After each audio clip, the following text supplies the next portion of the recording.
All right. Hey, happy Monday, everybody. Welcome to Drag Racing Live, where we get to bench race with the world's top drag racers. My name's Bill Pratt. We're here with John Bachman, and tonight, Animal Jim Feurer. Jim, how's it going, sir? Hanging in there. He's unbelievable, folks. We got him here tonight. Let's talk a little bit about him. One of the true pioneers of pro modified racing, six-time champion, and what a legend, better known to fans as Animal Jim from the early outlaw door slammer days, helping define what pro mod became. Worldwide, Animal Jim joins us tonight to relive the wild beginnings and share what today's racers can learn from that era of pro mod. So, Jim, so great to have you with us tonight. Gosh, how you feeling? You just had a birthday. Yeah, I feel pretty good. 85 years old. Hard to believe. You made it. Yeah, not as old as Ed, though. Ed Iskandarian, he was 104 when he Yeah, passed away. That was bless his amazing. heart. Yeah, Don't know how we they did it. I went back through our shows and I think we interviewed him in his mid 90s, when he was a sprightly young 90 something. But very excited. I found 320 of our old shows, and our friend Sophia Rosveda is helping us uh, restore those, and we'll be putting them up soon. But let's jump let's talk about some pro modified, Jim. We were just chatting a bit before the show came on. You were there at the birth of pro mod, and the class didn't even really fully know what it was yet. What did those early outlaw days feel like compared to today's structured pro mod world? Oh, it's out of sight today. Those cars are over a second faster now than I ever did, in probably 40 miles an hour. Right. But Yeah. what really got me going, though, was Bill Kuhlman. We were running pro stock, and Bill and I, in December of 80, let's see, 86, we had a meeting at Springfield. We met at the Holiday Inn, had brunch, and then Hmm. talked about putting together a 4-car, 8-car match race deal, 200-mile-an-hour cars. So we talked to Bet and we talked to uh, Burke, and then we talked to a couple track owners. Then finally we talked to our guy that usually got us match races, was our agent, was Dwayne Hmm. Nichols. And he Right. finally said, well, it all sounds good, guys, but somebody's got to go 200 first. So that kind of changed things. And Bill, he went ahead and aimed for that. And I didn't. I was busy with other things. And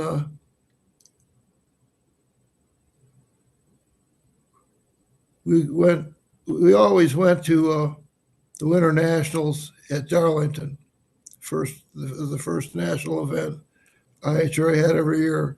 And that was the place to be, because I'd come away from there sometimes with half a dozen more match races Hmm. right then and there, because all the promoters and guys were looking to see the new cars and who was hot and who was exciting to watch.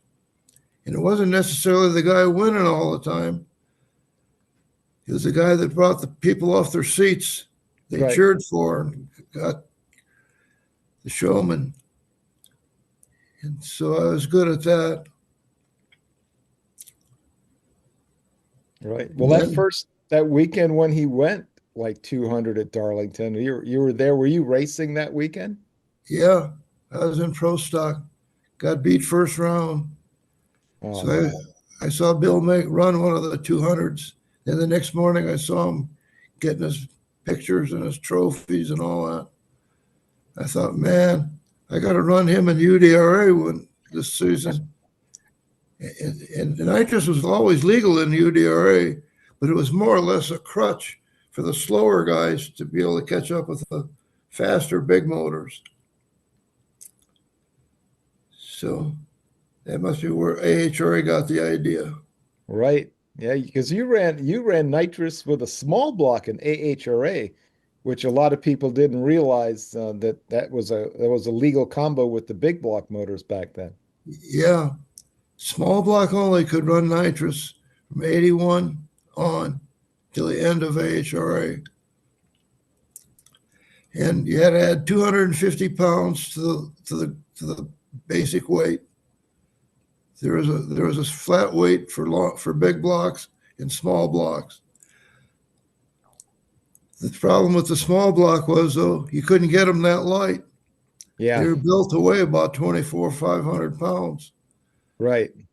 But the big blocks, they could get to it, to their weight. They had a way, what was it, 2050, I think, something like that. It was a 2450, wasn't it back then? 24, yeah, that's right. Yeah. 2450, yeah. Unlimited cubic inch. Yeah, but to get a little lower than, yeah, there's only so low you can go. There's not a lot of 1900-pound pro stock cars.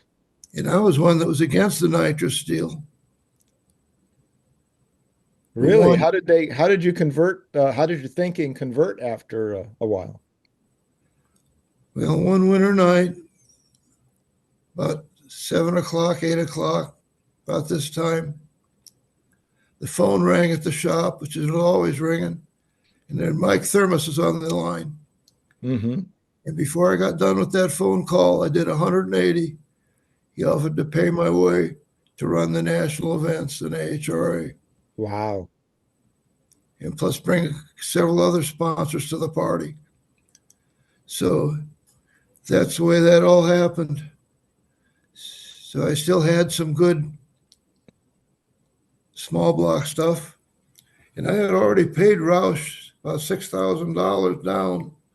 We were going to build a 600-inch engine, and I was going to go big block, which finally I did in 84 Mm-hmm. with Kazi, the 672. Right. The only difference was in those big blocks, though, back in the early days, Ford didn't have any custom stuff, no aftermarket pieces. We were still using the main blocks, not the factory stuff, the Right. blocks, the heads, and modifying them the hell out of them. Well, you were all iron then, and that's a lot of weight that some folks didn't have to deal Oh, with. yeah. Yeah. Yeah. When Chuck Aronson had his mountain motor, it was made out of an original Boss 429. Wow. It's another great shot. Not too many Ford stars out there, but Aronson did pretty good on AHRA, and certainly you did. Yeah, we were arch rivals and good friends, just like me and Kuhlman. Yeah. But Kuhlman Cool. kicked the door open for the Pro Mod deal when he went 200, at least for me and so a couple others. And so once he went that 200, did that sort of open up the door for the Pro Mod match racing? I know we started as quick 8 for a while, but seems like that got it going. Yeah, it did. And so 87 was his big year. Well, every year was his big year. But 88 was my big year.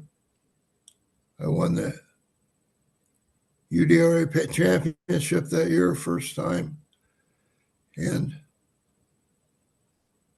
I put nitrous on the 672. So we made our debut at Byron, Illinois, drag strip.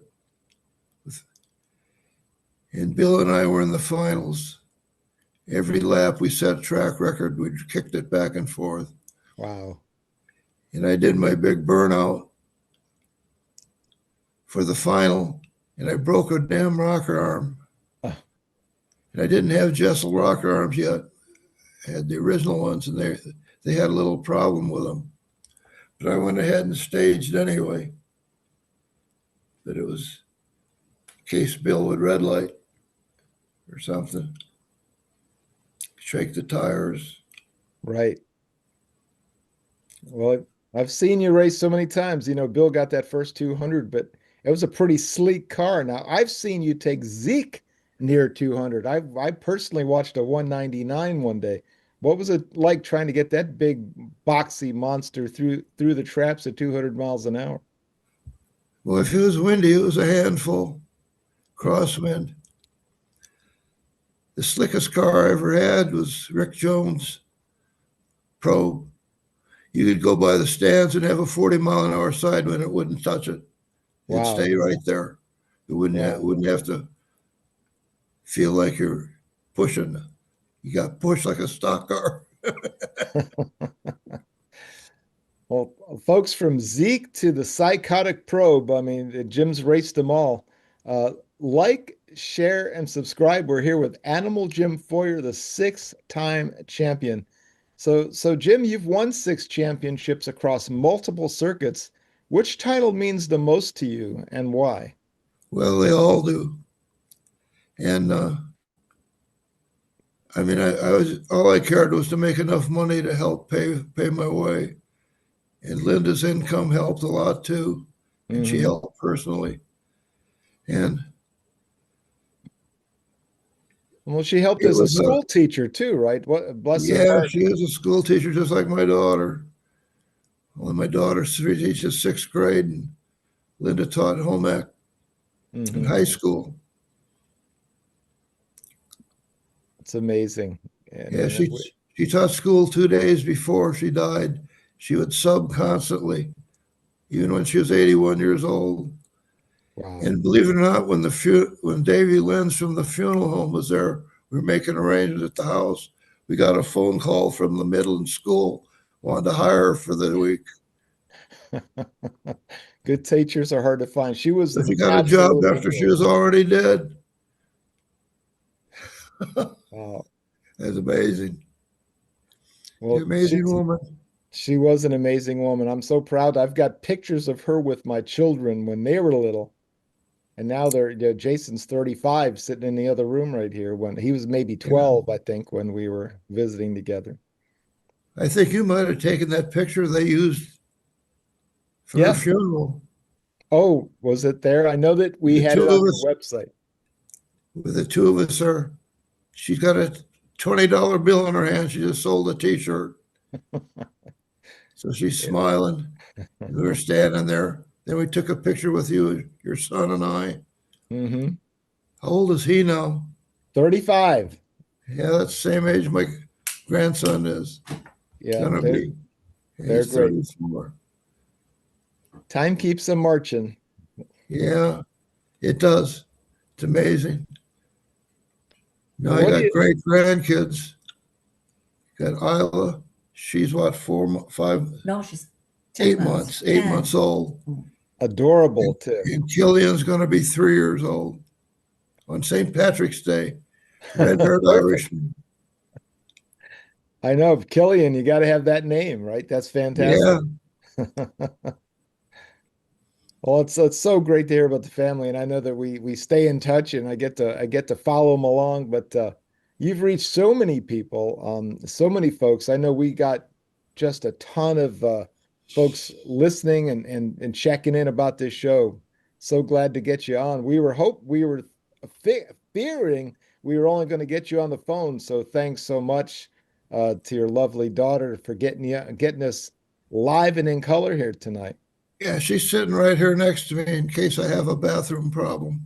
There you go. Tell In her case she'll I have have to to go fill down it. the hallway. Well, I'm There you also go. just sitting here for moral support too. So There you go. Well, thank We you can so talk. much. If that happens, you can talk to her for a bit.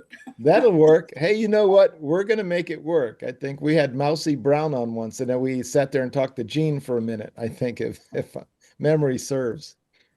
Well, Jim, you talked about the Noom Pro mods going so fast. I mean, can you mean the one guy went a 511? It's just but they're faster than Top Alcohol funny cars now. They were always close, but it's pretty crazy. What do you Well, think? I predict before the year's out, you'll see a 4-second pro mod. Might be outlaw, Yeah, yeah, and you'll see someday you might even see 300. it's ridiculous, isn't it? Yeah, Let's I see. had a I guess call from Mike. 5'11". That is something. That's unbelievable. I didn't know about that one.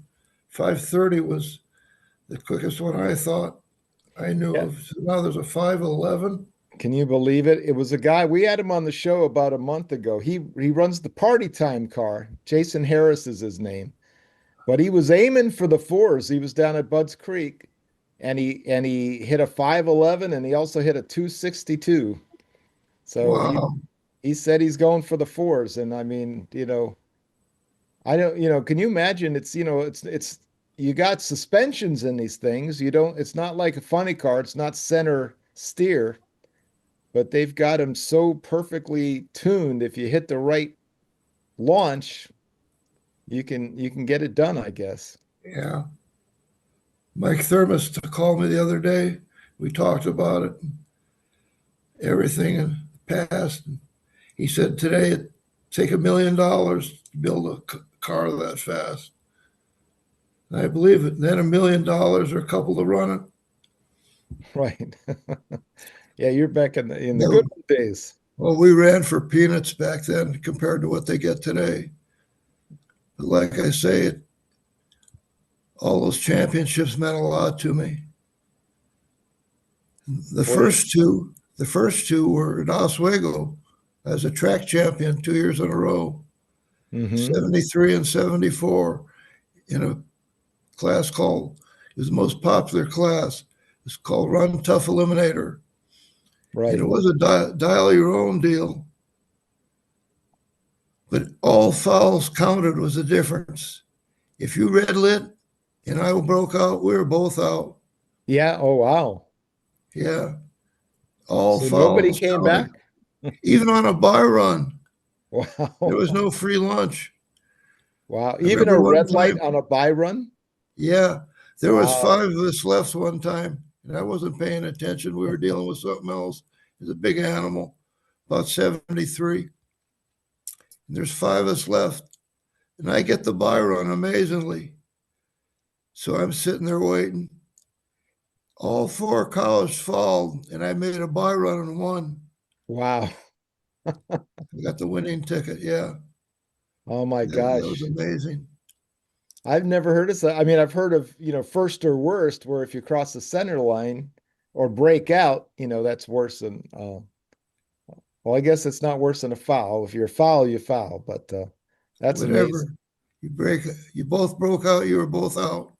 Wow. Well, those are the A days. lot I of mean, there's times, no what they would do for the payout, though, if you broke out like in the final, which I did several times with the other guy, or like Ted Borowski, one time he red lit and I broke out. I went and took the stripe, and they added the first and second purse together and split it in half. And the same with the points. That's I cool. did that several times. I don't know what they did with those 4 guys that went out before I went on that 5-car one. That was amazing. And it was Well, neat. I didn't know it until afterwards. I was staging up to make my buy run, and Bub Thirlby, the guy that was running the track at the time, a good friend of mine, he came over, he's knocking on my window. I thought I was leaking something. I never leaked. And he's trying to tell me something. Well, I can't hear him. I got a helmet on and a 427 teleport roaring in my ears. So he just points to the tree, and I go ahead and run. He's trying to tell me to be careful, yeah. not to break Don't out a break red out. light. Don't cross. Yeah. Did they have cross the center lines then as well as a foul? Oh yeah.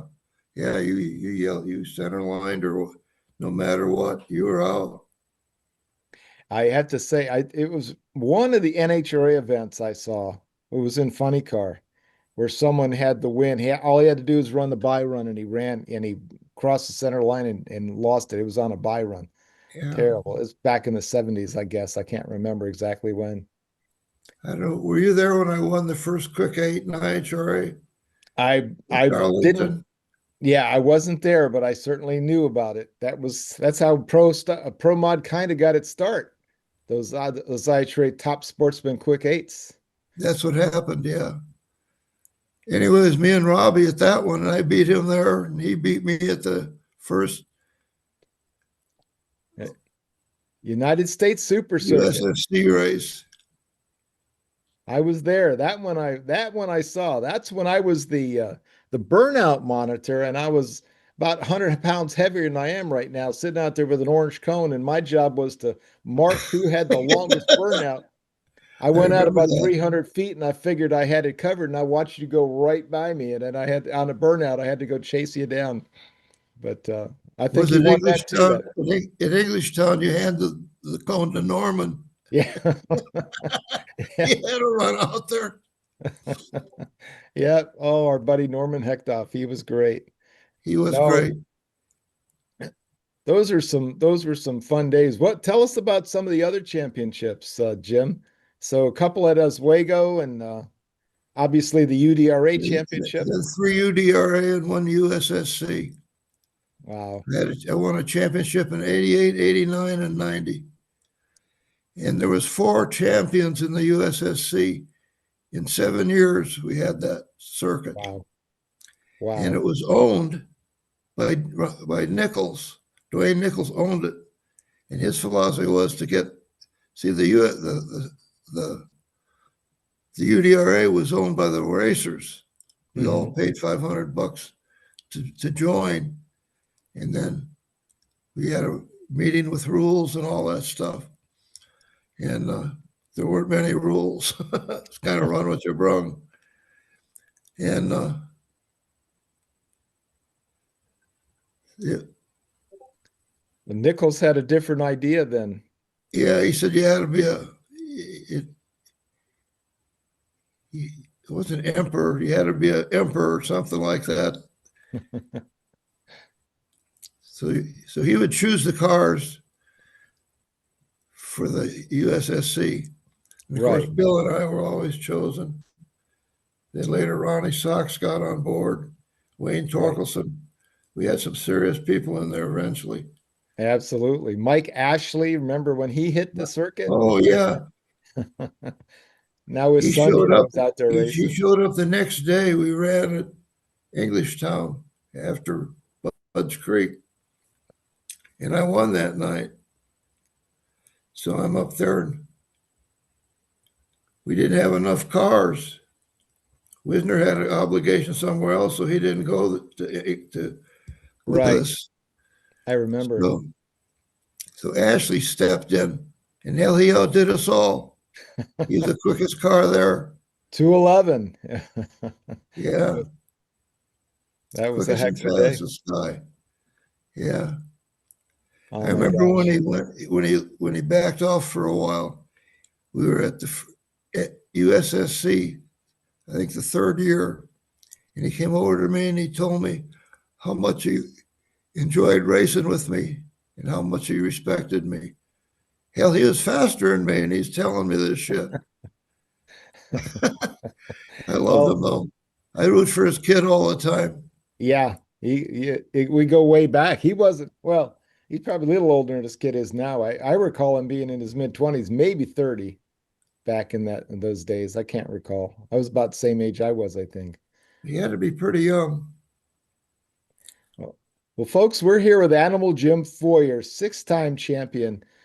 Get your questions ready because JB's tracking the chat, and we're going to go to your questions here right in about 6 minutes, right at the middle of the hour.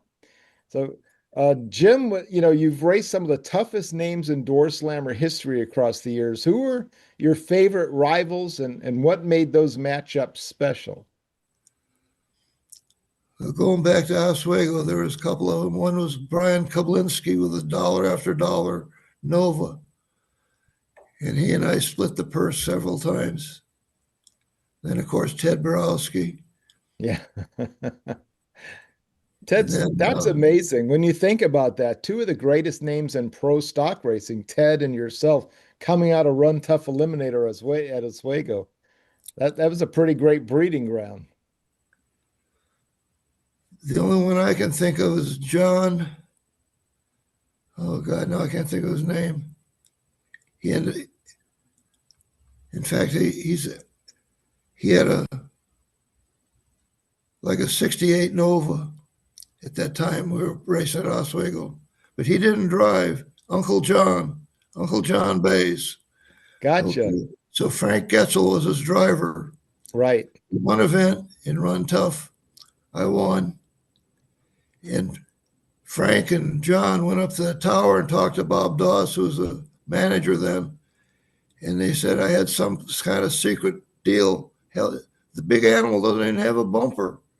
He said, somehow I got the light first. And he should. What got him was I was in by 300s or something like that, and they broke out. So I went up there and I said, I'll run them again. So I ran them again, same results exactly. So they went up and bitched again. I said, I'll run them a third time. And I did. And Frank red-lit. So that was the end of it. Well, those guys went on to race UDRA Pro Stock as well. So, I mean, I imagine you probably enjoyed beating them a little bit better than I never heard this story before. So, yeah. Yeah, Bob Doss got on the PA then. He says, all right, you guys had enough fun for one day. Jim Feurer's a winner. He either said that or the big animal's the winner. Well, I tell you what, but you were, decade after decade, it was you and Robbie Vandergriff and Bill Kuhlman and Ronnie Sox and Wally Bell. I mean, I've seen you line up against Wally, all of them. I love that guy. Wally, I call him the Roy Rogers of drag racing. I didn't realize it when I was 5 years old. I got to see Roy Rogers live at a rodeo in Chicago.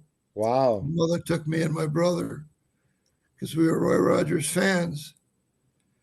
And the way he treated those kids, he rode on trigger around that arena and shook hands with every one of us. There's probably a couple thousand of us. Wow. Kids all hanging out to shake his hand all around the arena. And I thought Wally was like that. He had that same thing with the fans. Yeah, I can remember seeing you guys just match race at Budds Creek. Well, the place was packed. Was that remember the evening where it got so foggy you guys drove into the top end and not quite sure where you were heading, as I recall. Yeah, that's true. The car was soaking wet, so were the chutes. Oh my gosh. It gets a little dewy down there. Bill Kuhlman and I raced at Kentucky. I had the name of that track in my head and it jumped out. But anyway, the story is it was really foggy. It was kind of misty all day off and on. But, we had a contract for 3 runs. Well, it got so foggy, they even stopped the bracket racers. But most of the people stayed, though. They wanted to see Bill and I run again. So the track owner comes over and says, I'll tell you what. He says, sometimes this fog will lift high enough that we can get down the track. He says, you guys get your stuff on and get in the water box, and I'll signal to you when it's ready to go. And by God, he was right. It did lift right up, but it looked like I was looking down a hallway. We had guardrails and fans on both sides, and the ceiling was about 10 feet up. We lit one bulb. Well, we weren't going to cheat the fans. We'd both been humongous burnouts, backed up. By the time we went to stage, the fog started coming down. And by the time we lit our lights, bam, down it came. We took off anyway. Couldn't see nothing. And I hit the rumble strip. We both let off. We saw a vague light. They had a light at the 8th mile too. But it was a quarter mile we were running. And Bill heard me shut down, and he shut down too. Then I realized where I was. I hit the rumble strips. I got back on the lane. And back then I had a momentary toggle switch on the steering wheel I would hit for the nitrous. Man, I hit the nitrous again and beat Bill. Of course, I fouled, but no fouls count when you're match racing. Yeah. So it Oh, was man. got down there and I got shut down. And earlier, the guy that owned the track, there was an oval track at the end of the drag strip, and there was a doorway there, a chain link fence. And it was only about 10 or 12 feet wide. I was hoping they had that door open. I didn't know how we were going to see it. There are no lights down there, dark as hell. And I got shut down though, stopped. I got out of the car and I hear Bill's voice. Animal, is that you over there? I said, yeah, you okay? Yeah, how about you? Yeah. And I'm throwing, by then I think I still had one chute, throwing my chute in, it's soaking wet. Wow. Just like it rained. And you could hear the PA, the people were going nuts. We went back, we sold every t-shirt we had, even the ones we were wearing. And we got our full money too. That was a big thing because in a Nichols contract, if you only made 2 runs out and were booked for 3, you only got 65% of the value of pay. So, but we made it. We had 100%. Sounded like you gave 110%, Animal. Oh my God. The next day we ran at Bowling Green, UDRA national event. Wow. The life of a vagabond, traveling track to track. Oh yeah. And one winter 89, we went all the way to Texas to Matt. What the hell is the name of that drag strip down there? That the Motorplex? No, it was down south. It was right near Mexico. Right Okay. across the border from Progreso. Okay.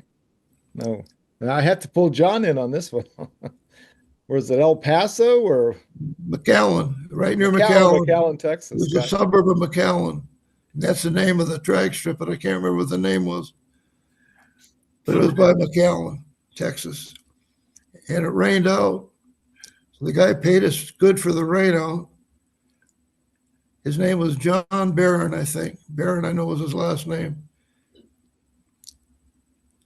And he was a marvelous guy.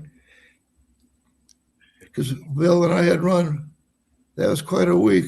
On the weekend, we did 3 days for Broadway Bob. Got $1,000 a run, 2 runs a day, $6,000. Wow. A lot of money back then. Yeah. Heck yeah. Well deserved. Well, Jim, you ready to take a couple questions from some fans? I know John Oh, has yeah. been Yeah, let's do checking that. out the chat line. John, what's going on out there? Well, we have a whole lot of people here tonight, and they're just thrilled to have Animal Jim with us, and everybody wishes you the best. And Rob McCabe had some great comments. He said he was just sharing the video link on Facebook. They were talking about not just you, but about Pro Mod in general, which was pretty cool. And he said he was just sharing a video link on Facebook in the USSC group page. He said Jimmy Taylor and Carl Stevens of Extreme Race Engines. He said Jimmy is probably at or on his way to Bradenton for the World Series of Pro Mod this weekend. And they got to talking about performance, and I had a question for you, Jim. When y'all raced Pro Mod, did you run quarter mile or eighth mile? Mostly quarter mile. Quarter mile. Yeah. That's what I thought. And Randy Johnston said he believes the fastest Pro Mod in the eighth is a 3:38. And Yeah, that's fast. Rob One McCabe big said, launch. I'm Yeah. sorry, go One ahead. big launch. You It bet. has to be an explosive ride. Yeah. Hell of a 3 seconds.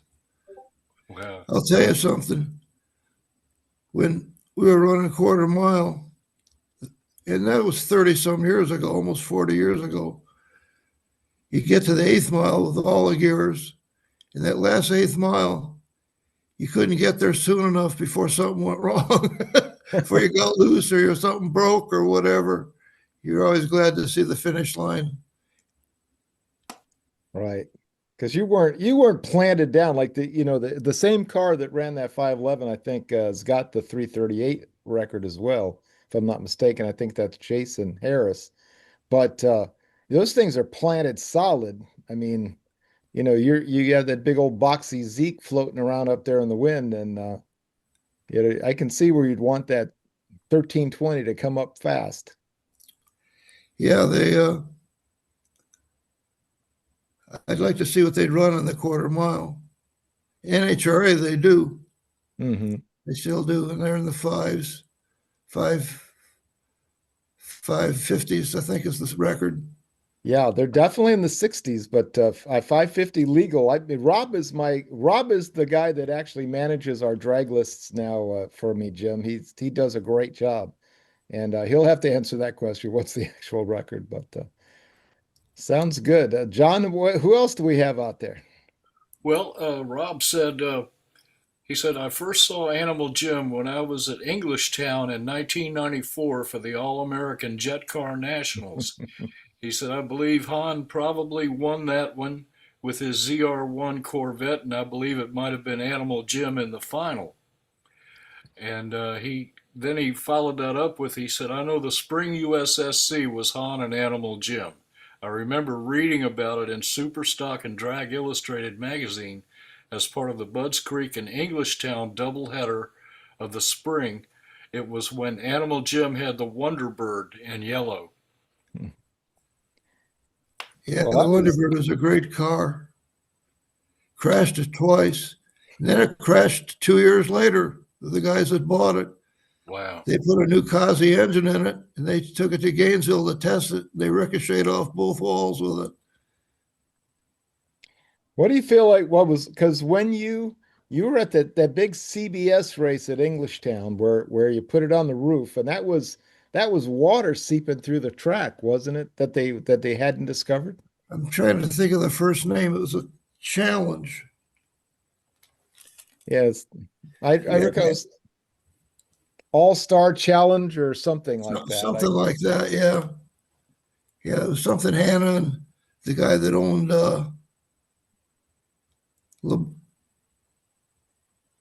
what's the drag strip in New York State? Lebanon Valley. Mm-hmm. Yeah, Lebanon Valley. I think they're the guys that got that going, and that was quite an ordeal for us. It was good stuff. I thought, man, I'm going to get some good major television, because we were running opposite. Half the show was a major boxing match. So for a champion.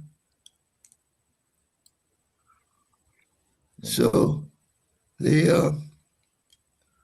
picked me to be the guy from the West.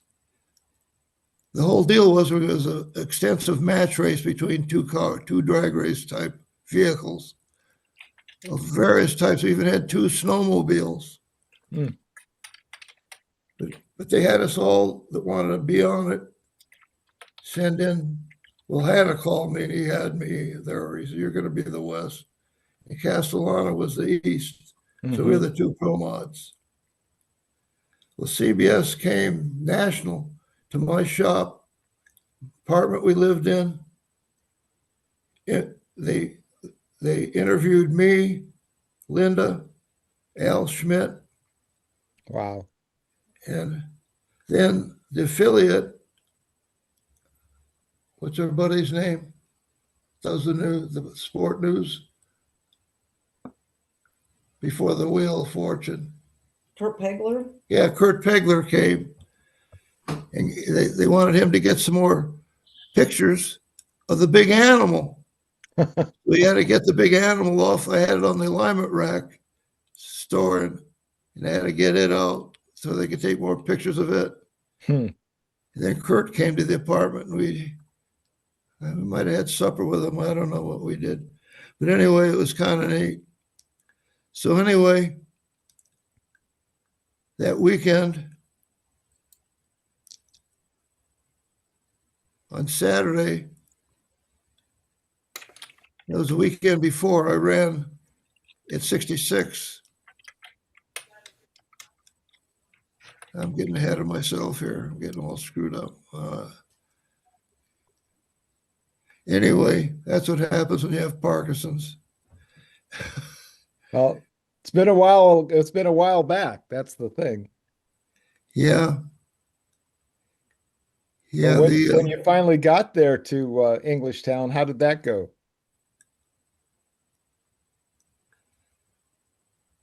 Well, we got there. We're supposed to be there we were going to race on Wednesday night. That's when they usually have they booked me a lot on Wednesday nights.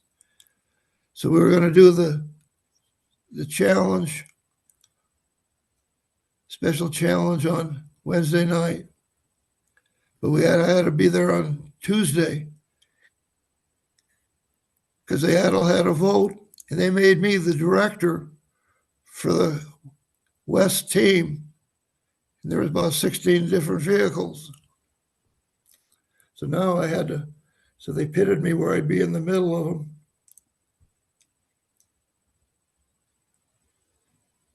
And so I had that to go on too. So we got in the staging lanes that night.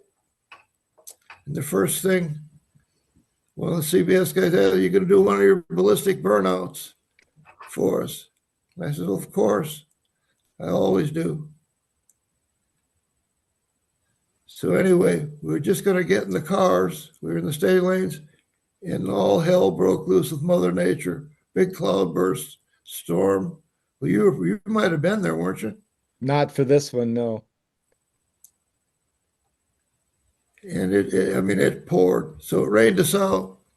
So then CBS had to decide, was it CBS or ABC? CBS, I think. CBS, yeah. We had to decide. They had to decide whether they're going to stay for Thursday or not, try it. And they did. And actually, the crowd was bigger, the attendance,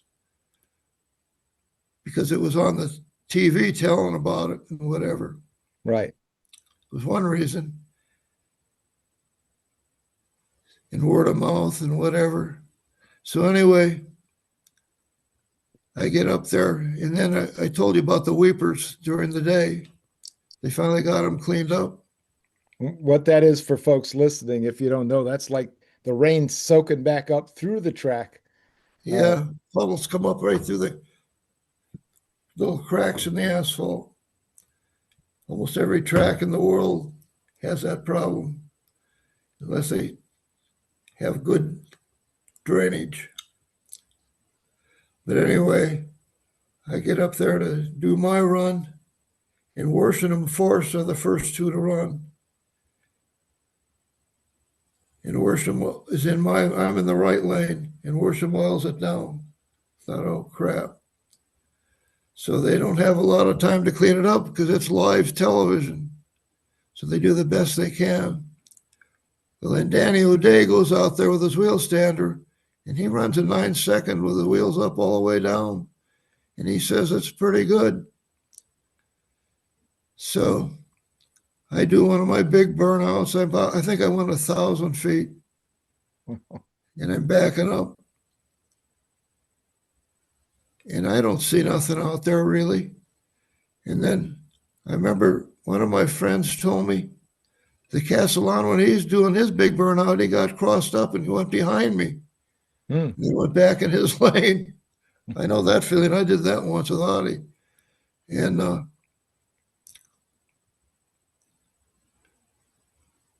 he was just circus of errors.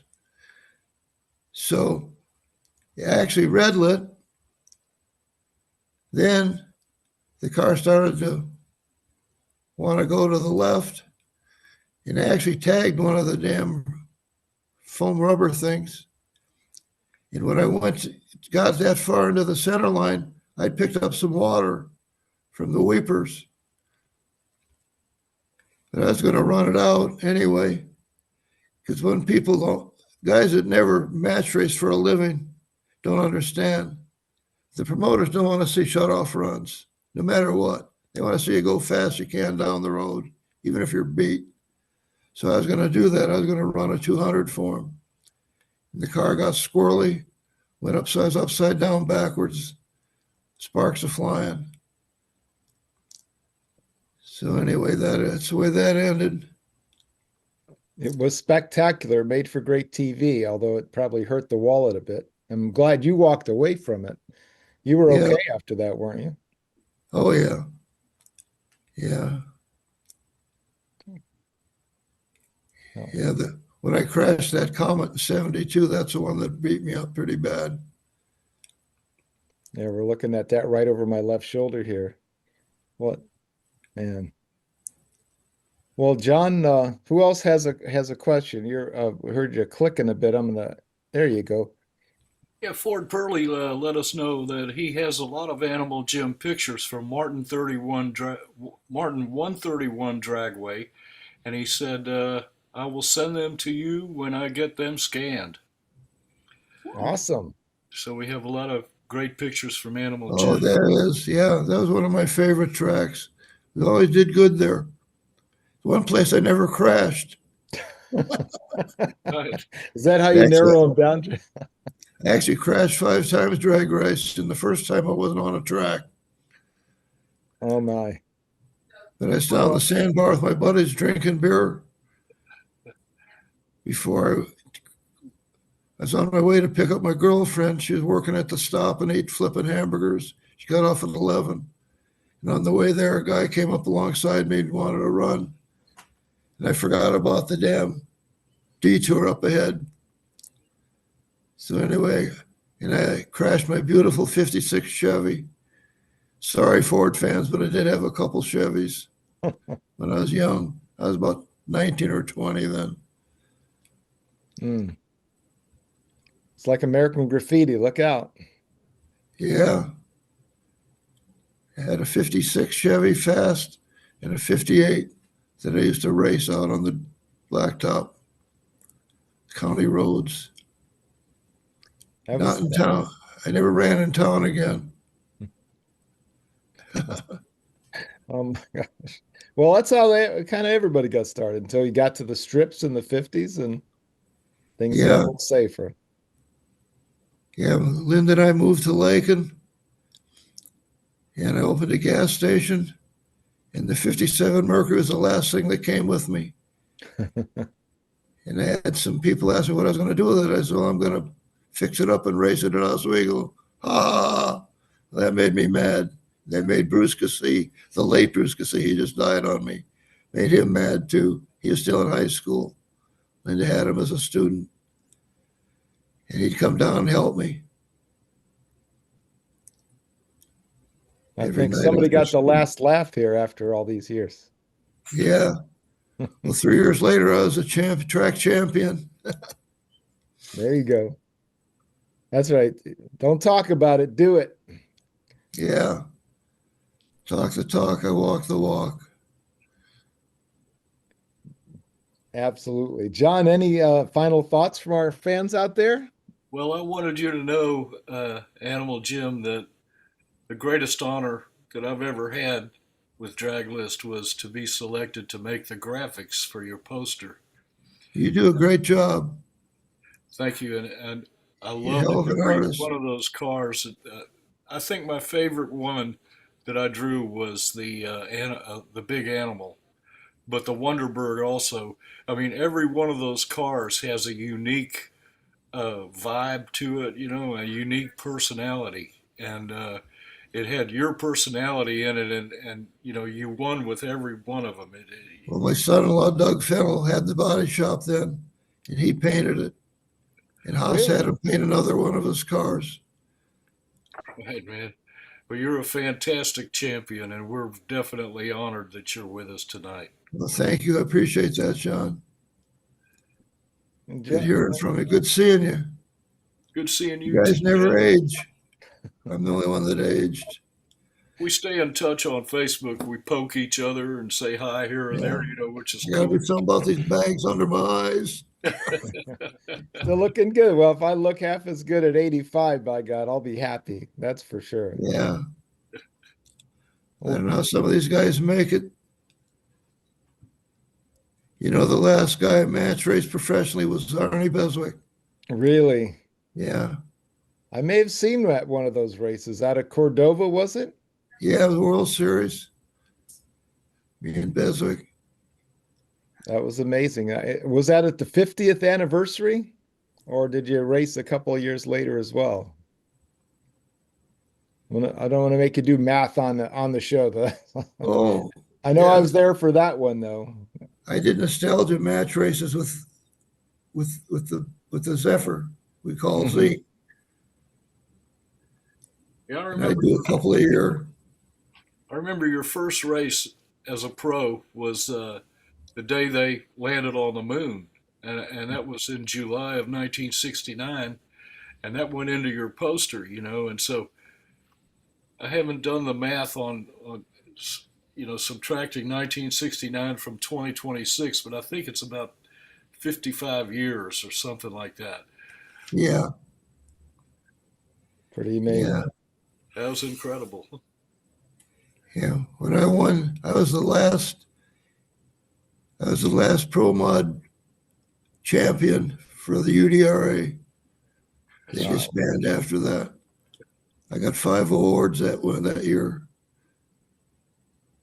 Sportsmanship, along with driver of the year, second time, and whatever. Oh, and the president's career achievement award, and they've called Linda up to the podium to hand it to me. Oh, that's awesome. Yeah. The UDRA was a great organization. So many fun, fun races and It was. awesome camaraderie. The late 80s was the best with the Zephyr. Well, it was the best for me because that's when I got to meet you, sir. And we go back almost 40 years now, believe it or not. And folks, That is amazing. one of the a little inside drag list note is that I used to do a booklet called the Drag Racing List from 86 to 96. But Wally Bell and Animal Jim were match racing at Budds Creek, Maryland, my local strip, about 12 miles from here. And they're the first 2 racers that I told about putting drag list up on the internet. And it was just an idea then, but Animal Jim was there from day one, minute one, second one of me deciding to make this website. And 30 years later, here we are, sir. Here we are. Yes, sir. You walk the walk, buddy. Thank you, sir. So honored to know you. And any final thoughts for our fans out there of the what the future brings for drag racing? Well, we all have some regrets, but I'll tell you this: at 85, get it done now. There's no tomorrow. You got to do it someday. Someday is here. Better do it. Get it done. I love it. Ladies and gentlemen, the great 6-time champion and just great guy, Animal Jim Feurer. Jim, thank you so much for visiting with us tonight. I love you, my friend. It's been real. And love you. And we'll see you somewhere down the road. Let's make that happen this year. All right. Yeah. Take care. Good night. Ladies and gentlemen, Animal Jim, let's say farewell. And we'll turn it over to JB for this week's JB's Take and the Racer of the Week. John, wow. Take it away, sir. Nate? Thanks, BP. My pick for Racer of the Week is Michael Neal from Strayhorn, Mississippi. Toad is with Neal Family Racing, a long-time, well-known and respected racing family, and I'm proud to feature him tonight. Michael comes from a long racing family history.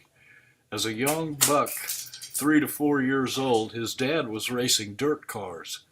He did that for several years, and they eventually moved deep in the hot rod and street rodding scene until Michael reached the age of around 11 or 12, and then he got heavily into BMX racing.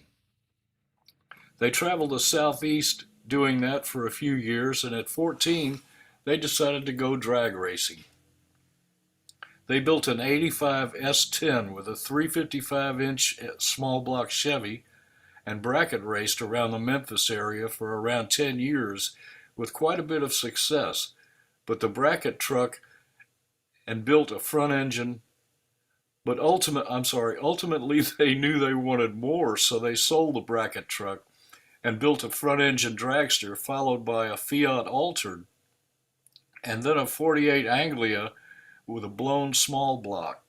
The Anglia was their first car that really drew nationwide attention with big wheel stands and long burnouts. They ran the Anglia for some years and ended up doing a Funny Car Chaos event at Mocan Dragway with the Dirty South Gassers in 2019.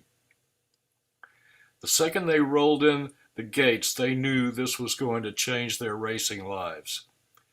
The next year, Chaos regular Jordan Ballou debuted a brand new funny car, and they started chasing his former car, the 70 Nova. The car was sold several times and finally ended up at a price point they could make happen. So in November of 2021, it came home to Mississippi, and the quest began to go funny car racing. The Neals, along with their lifelong best friends, the Geeslins, built the Nova over a year-long time frame and set sail for Chaos Life in March of 2023.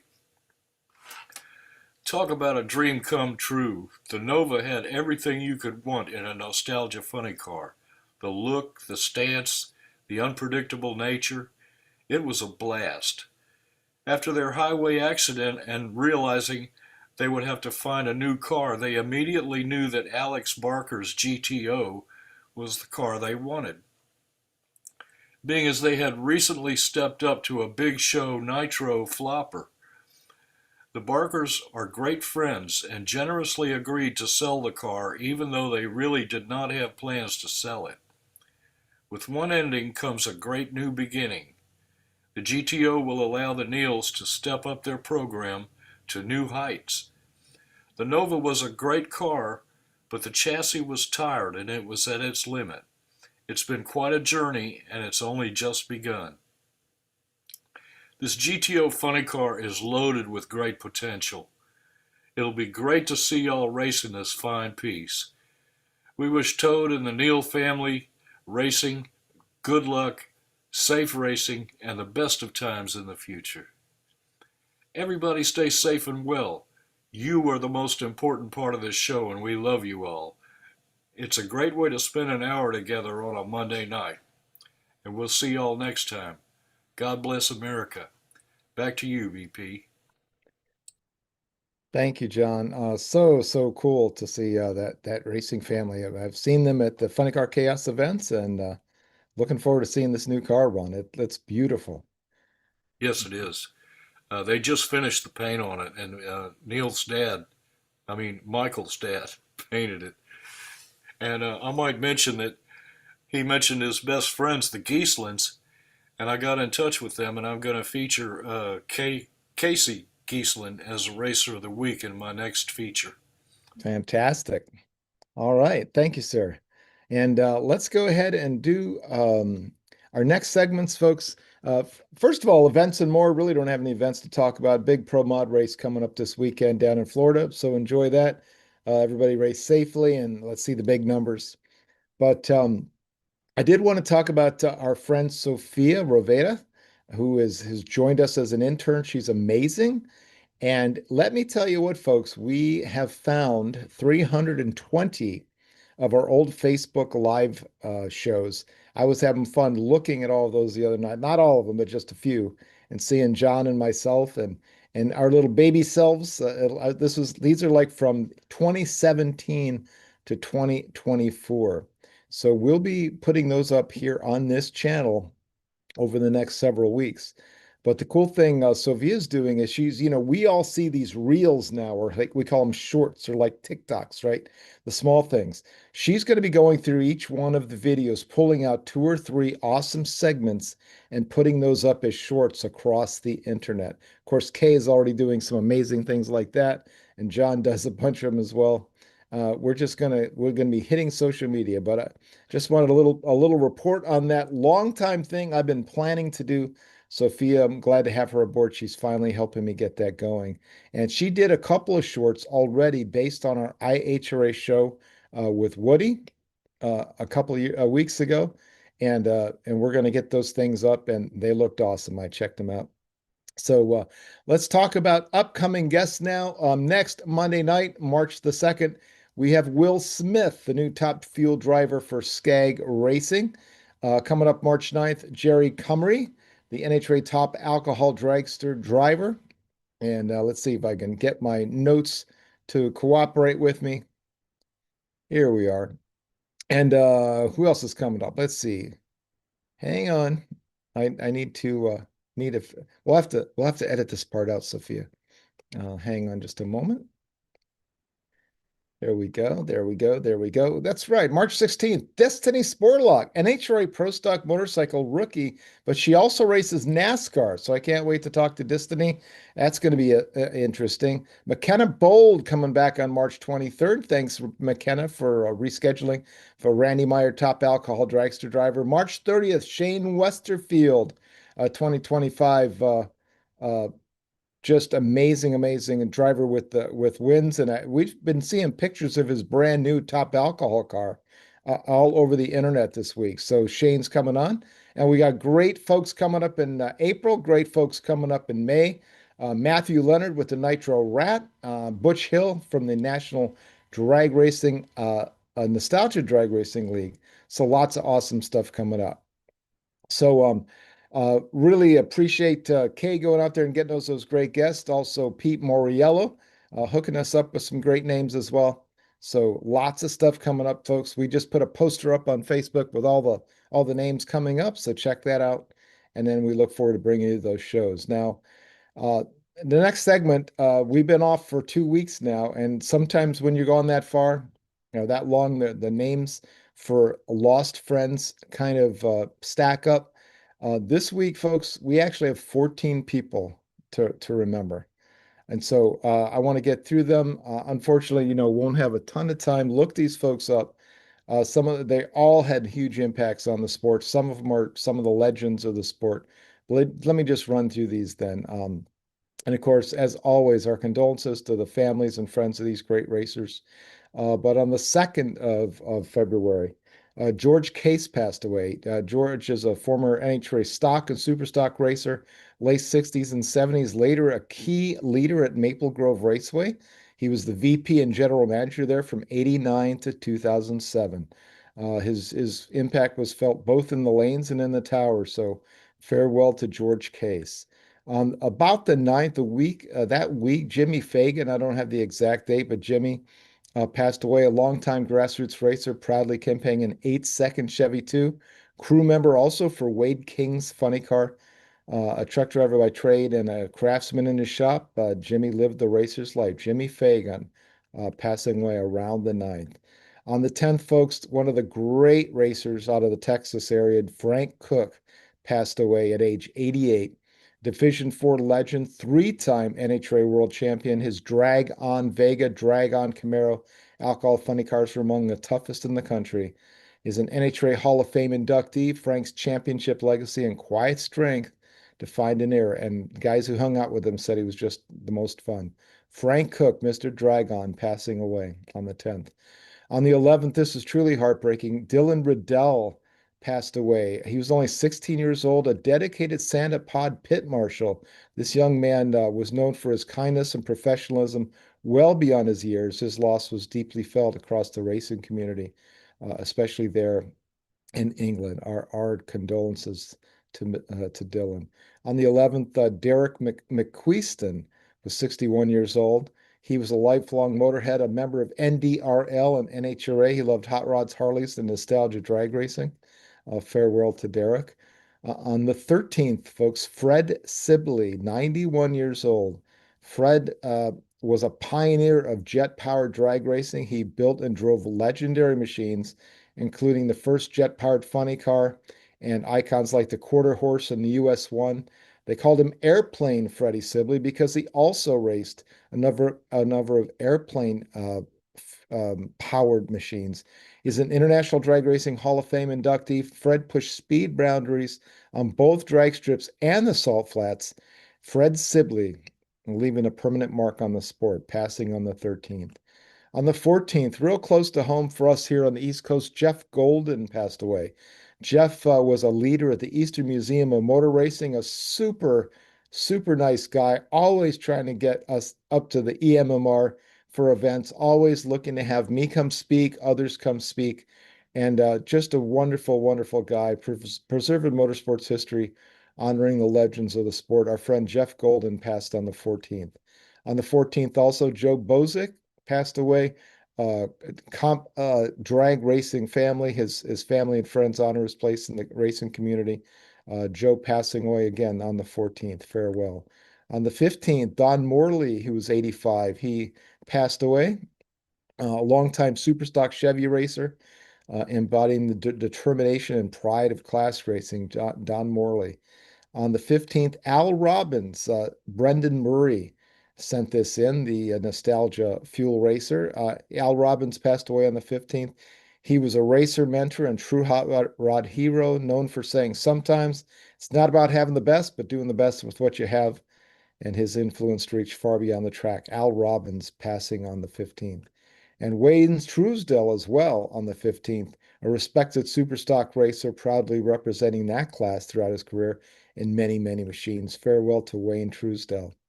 On the 16th, Howard Bowers was a top end man for the Quarter Pounder Funny Car team during the 2025 season. Part of the wins, miles, and memories that define this sport. He had a short battle with cancer. Farewell to Howard Bowers. Way too young. On the 18th, Charlie Harmon. He was instrumental in the explosive growth of the NMCA and NMRA organizations during his time with Pro Media. He helped to shape the modern door car drag racing, and his personality and leadership left a lasting legacy. Charlie Harmon passing on the 18th. And finally, Bob Sebring passed on the 21st. Bob was a crew member on the historic Chrisman Comet during the 1964 season, one of perhaps the first funny car, disputed, but not by many. Later, he's a respected engine builder and business owner. Bob's roots ran deep in funny car history. And of course, folks, 14 names, 14, way too many. Our condolences to the family and friends of these great racers. And thanks for the thrills over the years, guys. With that, I think we're ready to do a final wrap. John, your thoughts on the show? Let's see. Let's unmute you, sir. There we go. Unmuted. This is really a special night, and it's great to see Animal Jim and have him with us tonight. He's one of the best guys ever. He's just a terrific champion, and I was really proud to be with him here tonight. He's an amazing guy. And the one thing that, it's obvious, but so learned, and he just reads voraciously too. So I've had some of my best conversations with Jim about all topics over the years. Sometimes it rains. Sometimes the best time at the drags is when it's raining, and you get to hang out in the trailer and talk with folks. So and some of those times have been the best with Jim Feurer. But thank you, John. And some of my best times are here with you. Let's go ahead and do a wrap. We want to thank Animal Jim Feurer, who was amazing tonight. Thanks also to his lovely daughter for getting us all set up. John Bachman, my dear friend, Kate Turkelson, Pete Moriello, Rob McCabe, David Oakes, Mel Bashore, Ron Toombs, John Mernon II, and Dave Wislowski. Plus, thanks to Jeff Gilder for giving us our start. Special shout outs to Sophia Roveda, our social media intern who's going to make big changes here, and our friend Nitro Alley, who was very kindly promoting Draglist. And we got a ton of new folks at our Facebook groups, thanks to Allie. Thank you so much, my friend. And of course, thanks in heaven to the big man himself, Danny White, who's always there right with us. Please like, share, and subscribe the show, folks. We would love to have you join us. The little drag list icon at the bottom is how you click subscribe. You can check in on draglist.com every single day to see what's new, and you can find us on the Radio Bob Network as well. And before we do a final wrap, let's remind you one more time. Let's see you on March 2nd. Yep, it's a short month, so next Monday night is March 2nd already. Ooh. Will Smith will be joining us, the new Top Fuel driver for Skag Racing. So looking forward to catching up with Will and seeing what's going on there. I think I met Will, John, when, if I'm not mistaken, when I was down at Houston Raceway Park and we did the Blues for Becky deal. I think Will was up in the tower and we shared a couple of thoughts then. And so here he is about to race Top Fuel, and we're here for it. So look forward to seeing everybody next Monday night. Have an awesome week. Stay warm out there. If you're here on the East Coast, we just got another blizzard that blew through, but I think it's not as icy as it was the last time. So, and if you're anywhere else, I hope you have a great week as well. So adios, everybody. Have an awesome week. And we'll